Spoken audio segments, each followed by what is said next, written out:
Hey guys. In this bullet point, I'll be talking about some things that Jesus said. Now, I say there's those who have gone no contact with their parents, and they give reasons why online or see them in person, and they're very valid reasons, meaning like physical abuse, sexual abuse, verbal abuse, spiritual abuse, or they just don't want them to do better.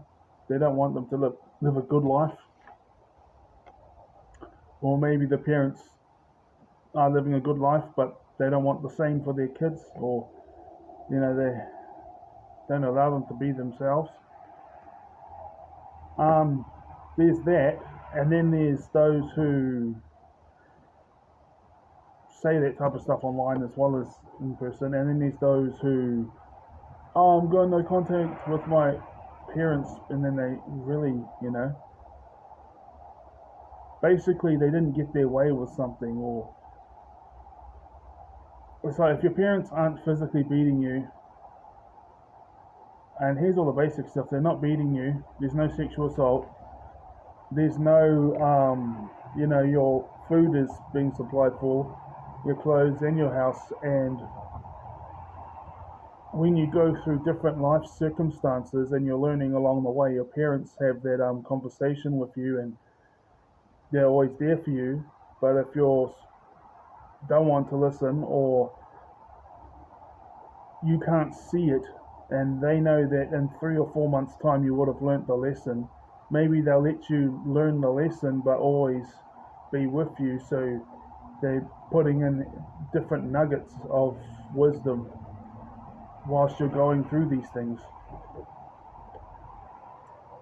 And they are nuggets of wisdom, and they want the best, then you're foolish for going no contact with them at that stage. And yeah, but then is the physical, sexual assault, verbal assault, like you're nothing, you're never going to be as good as me, you're not going to pass me, or, oh, I never said that, don't I just don't think you should do this, because what makes you think that, what's the likelihood of you being able to accomplish these things, that type of stuff. Um, so yeah, and obviously many years ago I learnt that Jesus represents 12 main zodiacs, not zodiacs, the 12 main archetypes. Clearly, I mean, it's in every single one of us, But obviously my three main deities are Odin, Yahweh, and Jesus, meaning that when I study those characters three, that makes up 90% of my personality. There's like 30% is some aspects of it is in Yahweh. The other thing, 30%, some of it's in just my personal being is represented in Jesus. Like you can see him showing that 30%. And there's another 30% that Odin shows, but it's like what aspects he shows, I won't tell. So was Jesus an explorer? Obviously, he went from town to town, city to city. He went to different countries, spreading the gospel according to the Bible. And then what was he doing from 12 to 32? Well, you know, well, I'm presuming, I'm going by, let's say, if the Bible was real, okay? And then you have, was he a rebel? Well, how many times did he confront the religious leaders at the time? How many times did he confront the societal structure? That's the reason why he got killed,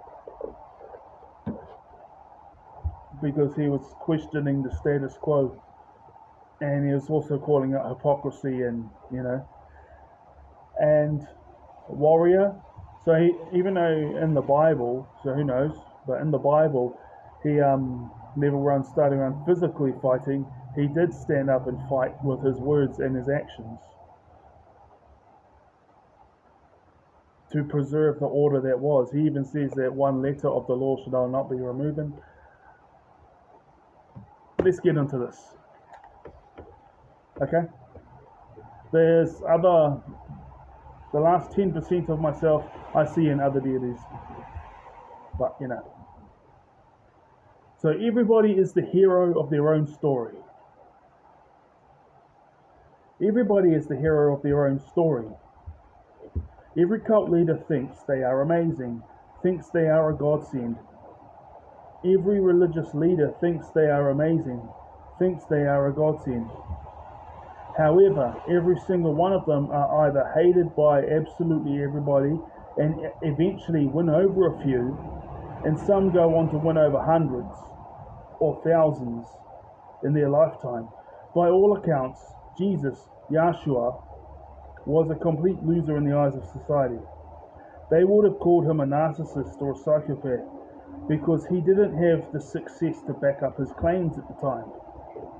Now I'm going by the biblical story. Whether you believe the biblical story is true or whether you think it was perverted or whether you think or believe he existed but he was not the same man or spirit or character as he is in the Bible, or whether you believe he never existed. I'm going by the biblical story. Imagine a man who was a couch surfer claiming that he is the Son of God and nobody can get to the Father except for through him. He who loves his father or mother or sibling is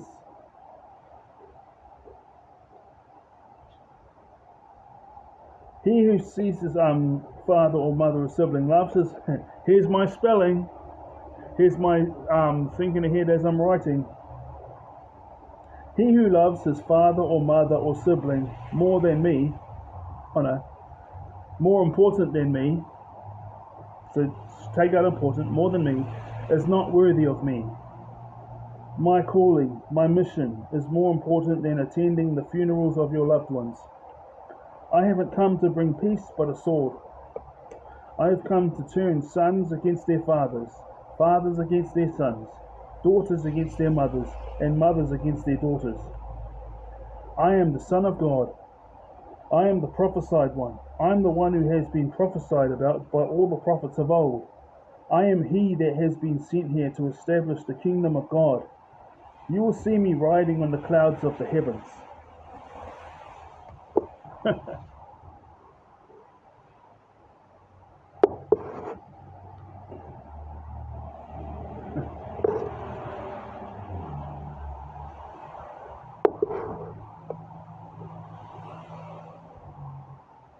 You will see me riding on the clouds of the heavens.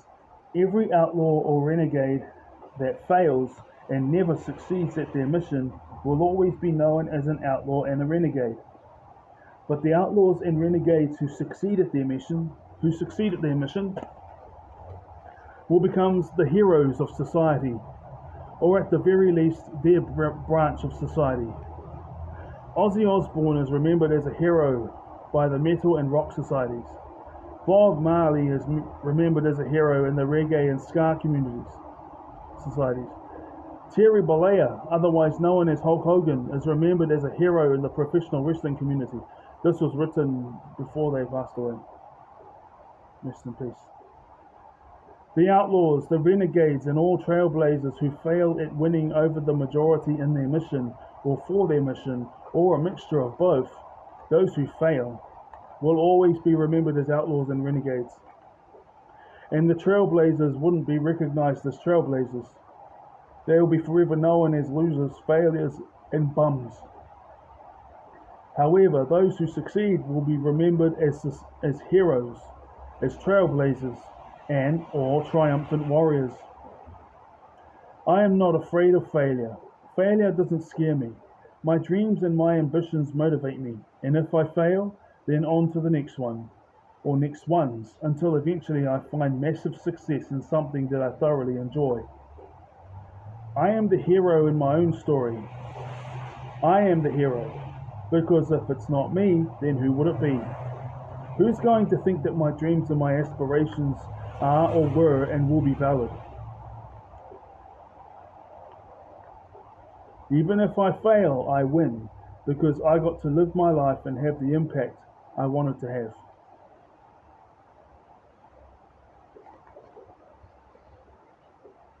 On to another one.